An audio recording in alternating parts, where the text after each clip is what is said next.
if we compare last November to this November, it was almost 9 times higher. How much revenue total did we make clients? About 1.1 million. So over $1 million. Hello and welcome to the Art of Selling Online Courses. We're here to share winning strategies and secret hacks from top performers in the online course industry. My name's John Ainsworth and today's guest is Josip Belina. Now Josip's our head of delivery. He works with all of our clients and helps them to make millions and millions of dollars. We've made clients over $12 million so far this year. And one of the biggest campaigns of the year is Black Friday. And so we're going to be talking today about Black Friday, what we learned in 2023 from running that, what results we got for our clients, and what you guys should be doing and learning from that for next year. So what kind of pricing works? What kind of products should you be promoting? How many products? How do you fit Cyber Monday in there? What length of campaign should you be running? A whole debrief of what we learnt and all the things that worked and what we're going to change in 2024. Before we get into the meat and potatoes of the episode, I've got an announcement for you. If you enjoy the tips, techniques, and hacks that you hear on this podcast, and you want to get more of them in a straight-to-the-point condensed version, check out our YouTube channel. What we've started doing is really short, punchy videos where we explain each of these concepts really quickly. Hired a whole professional camera crew to come and film them with me, and so they are super helpful, super short, and really, really great ways of just getting that bite-sized learning in so you know what to do to increase your course sales. We're also turning highlights from each of these episodes into YouTube Shorts as well. Plus, we have a whole library of funnel building how-to videos. So check out the YouTube channel. Go to datadrivenmarketing.co/YouTube and then make sure to like and subscribe to the channel in order to get notified every time we release a new video. Josip, welcome to the show. Happy to be here again. So let's start off with the length of campaign. When did we start running Black Friday promotions this year? So this year we started mid-month, about 2 weeks before Black Friday, with warm-up campaigns. We always suggest doing the warm-up, and then we started the main campaign about a week before, and then we ran it through Cyber Monday until the end of the following week. Okay, so Black Friday this year was it like the 24th maybe? I think it was 24th, yes. Okay, yes. cool. So we were starting running warm-up emails when? The 13th, the week before? Some started on the 17th and ran through Friday, Saturday, Sunday. Some started on Monday. So let's say a week before warm-up, then the main Black Friday promo, and then Cyber Monday. Okay, and the Cyber Monday ones, did they finish on the Monday? No, they started on the Monday. They finished. Okay, and how long did they run for? For an entire week. Okay. Some clients 3 days, some clients 5 days, and some clients 7 days. I know that people generally want exact number, but it basically depends on the audience and the client. But let's say it's a standard 7-day campaign for Cyber Monday, starting on Cyber Monday, ending on the Sunday that week. Okay, cool. So 1 week warm up, 1 week Black Friday, 1 week Cyber Monday. Got it. Exactly. Cool. Okay, so then with each of those, there's two different campaigns, right? The Black Friday and the Cyber Monday. Were you promoting the same product? Was it different products? Like, how did that work? How did you choose what to promote? Yes, we always promote different products, and we look at Cyber Monday differently than most people. So for Black Friday, our only goal is to maximize revenue. That's what everyone does. So everyone wants to sell and give their best offer of the year around Black Friday, plus people expect it and you want to be doing that. Normally that's like a bundle or some of your best performing courses in a year. You're not reinventing the wheel for Black Friday. You're not launching anything new. But this is interesting, right? Because what some people do is they just discount everything for Black Friday. So you're doing something different here. You're saying that you are choosing either the best performing course or some of your best performing courses and bundling them together. Is that correct? Exactly. Because we know that worked. And then you have this other bit of an audience that already has either a part of a Black Friday bundle or your best product already. You offered them something else, something that would benefit them in the long run because they are your best customer. You expect them to buy more from you. You don't want to neglect them because they are going to be buying from you. So you sell to the majority of your audience, you sell your best performing product. To your best audience, you sell something that they don't have. So you do that for Black Friday. And then when you're choosing something they don't have, are you going for something that's a similar kind of price? Are you going for something that's more expensive? Like, what's the ideal there if you've got all, if you had all options available? If they've already spent a decent chunk of money with you, you can go for a more expensive offer. That's an ideal here, but with a best discount that they will ever see. The reason for that is that if people have paid you, let's say $400 or $500, they are a lot more likely to buy from you again, which means that at that point you can offer them something more expensive, and your main goal for Black Friday is to maximize revenue. Okay, cool. So we're imagining somebody's already bought a course from you for like $300, $400, your best performing course, like your flagship thing.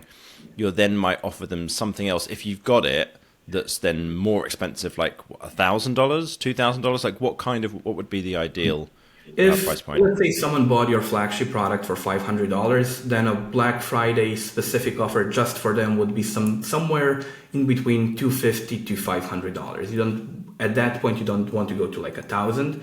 It's unlikely that you'll buy, but let's say 500 would be a really good price point there. Gotcha. Okay, cool. So now let's look at Cyber Monday promotion. What's happening on that one? For Cyber Monday, if people have not bought from you during Black Friday, or maybe they have, but this is mostly aimed at people that did not do anything for Black Friday.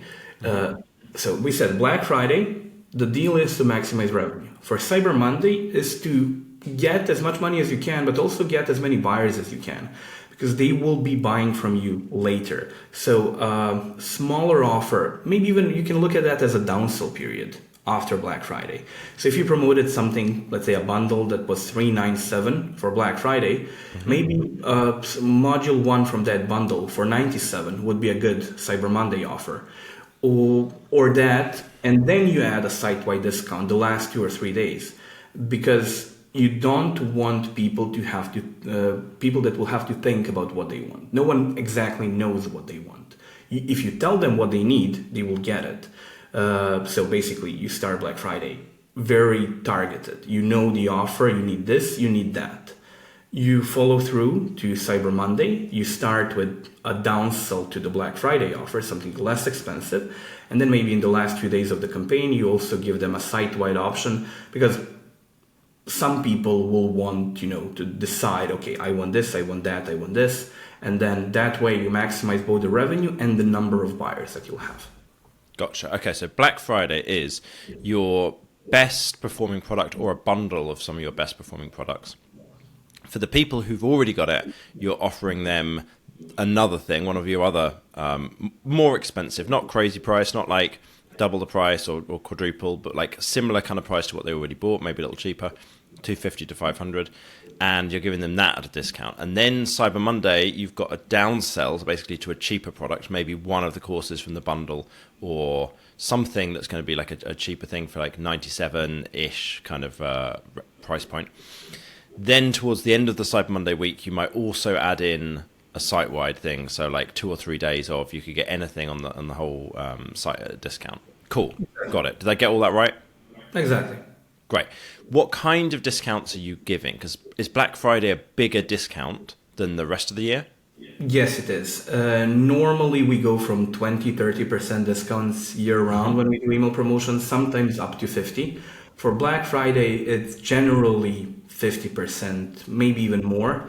Again, it depends on how much your courses are worth. If you sell something for $100, you need to think whether $50 would make sense here. So that you're not devaluing your product. That's not the goal. The goal is to maximize revenue. But if you're anchoring a course at a $800 price point, and you actually want to sell it for $500, for Black Friday you can sell it for $400. So you want to give them the best deal that they will ever get, at least that year. Gotcha. And is that the same with the Cyber Monday campaign? Are you tending to discount about 50% for Cyber Monday? Yes. Where do people go wrong with this? What's some of the mistakes that you see people make, either from clients before they've worked with us or coaching clients or whoever else you've talked with? The biggest mistake, not doing it. We've had a lot of people over the last few years where they told us, look, I just don't do Black Friday. That's the biggest mistake, not doing it. Whatever you do is better than not doing anything. So that's the first learning here. If you are not doing a Black Friday promotion, definitely start doing them. People expect a good offer from you. So if you're running a business, literally people expect to see an offer. If you're not doing an offer, I wouldn't be surprised if you get emails from people asking you, hey, man, what's your Black Friday deal? Why aren't you emailing me any deals?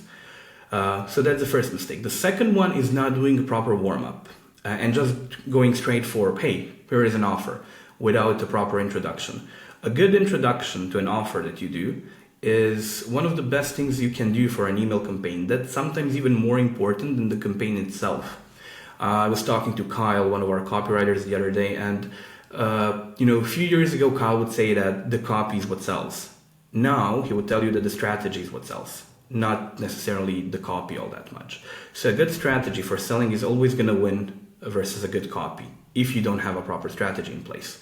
So make sure to warm people up and then send them a good campaign. Make sure that the warm-up emails are actually connected to the campaign you are doing. That's the second biggest thing. Third thing, don't overcomplicate. Don't give people choices. Don't give them too many choices. If you lead with a whole bunch of choices, you will confuse people. They will have no clue what you look at. If you do that, your sales will suffer. So I think those three would be the biggest issues. So not doing it. If you are doing it, make sure you do proper warm-up and then don't overcomplicate it and be very targeted. Yeah, confused customer never buys.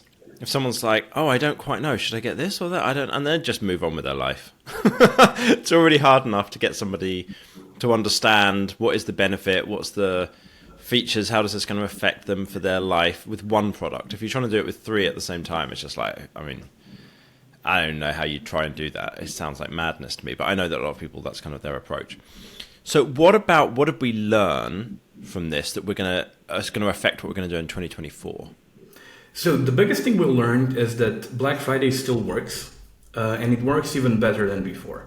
This year, almost all of our clients, 90+% of our clients had their best months ever, some by a lot, during November or in November. Main result was driven by Black Friday sales. So literally almost all of our done-for-you clients, all of our consultancy clients, and almost all of our instant course sales students had their best months ever, which is good to know, which means that the Black Friday works, you need to do it. That's the biggest learning. And then the other thing, we should start sooner. So we started mid-month. A lot of other people have started earlier in November. Basically, late December, early November, they've already started talking about Black Friday. So late October, you mean? Yes, late October, early November. Basically, that means that there is a certain amount of people that want to have a deal early. You can call them your VIP customers. If you don't want to open the Black Friday deal to everyone, you can open it to your best customers that you know will be super interested in buying, and start early. That way, you might have two Black Friday promotions. One before Black Friday, one that's going to culminate on Black Friday with a going on campaign, and then you continue through to Cyber Monday. Interesting. Okay, so how early? Let's say start with a warm-up in late October, so maybe early November, and then early to mid-November start the first Black Friday campaign, then go into another warm-up / nurture sequence, and then start Black Friday number 2 campaign during the week of Black Friday. That's gonna. What makes you think? So you've seen other people doing that, but what makes you think that's the approach that's going to work? Like, what gives you confidence in that? Because I've seen that working with a few of our consultancy clients and a few other people in the info product space. Basically, they were able to have two almost exact peaks.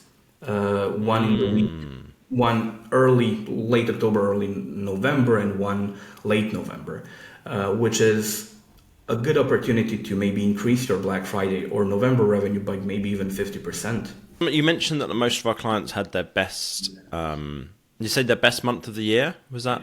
What you Best said? month ever, not of the Best year. month ever. Okay. Even better. So what kind of results were people getting? Like, obviously only share what you're allowed to share from what clients are happy with. So, one of our most recent done for you clients had an 8 plus increase in their regular monthly rate from 6 months ago, which is insane because we haven't spent a dollar on ads. So they made 8 times as much money in November as they'd made in May, for example. Exactly. Or if we compare last November to this November, it Yeah. was almost 9 times higher. Wow. Great. What other kind of results have people got with Black Friday? About 20 to 30% more than what they normally make. We had one client that was almost 9x. We had one client that was 4x. So 4x their regular months. And what else? We had one done for you client that went from, well, not having a product market fit 6 months ago to making $40,000 for Black Friday after not being able to make more than 2 grand for a year. Wow. Nice. Okay. And what's the total, how much revenue total did we make clients? Do you know? Total for the year or total for Black Friday? For Black Friday, yeah. Okay, so about 1.1 million if we combine our done for you and consultancy clients just for Black Friday. Nice. So over $1 million. Anything else that people should know in terms of a debrief from Black Friday this year? I think the most important thing is let's try and start early next year. That's going to be our premise for 2024. Make sure that you don't overly confuse the audience with the offerings. So they need to be super simple. We already mentioned that. And oh yeah, if you're selling memberships work really, really well at that time of the year. Ah, interesting. Okay. Why is that, do you think? As I said, that's the best offer of the year. You know, if you are offering a membership for $1,000, normally you would probably give them a 50-60% off to get people to join the membership for like $500 a month, $500 a year. They're not going to get a better deal than that. So people are going to jump to that opportunity. Great. All right, cool. There you go, guys. That's how we made our clients over $1 million this year on Black Friday. All the stuff that we learned from it, what's working, and what you can take and implement for next year. Thanks so much, Josip. Really appreciate your time. And if you found this interview useful and you want to get future episodes, subscribe wherever you are listening. And thanks so much, as always, for listening in, and we'll see you next time.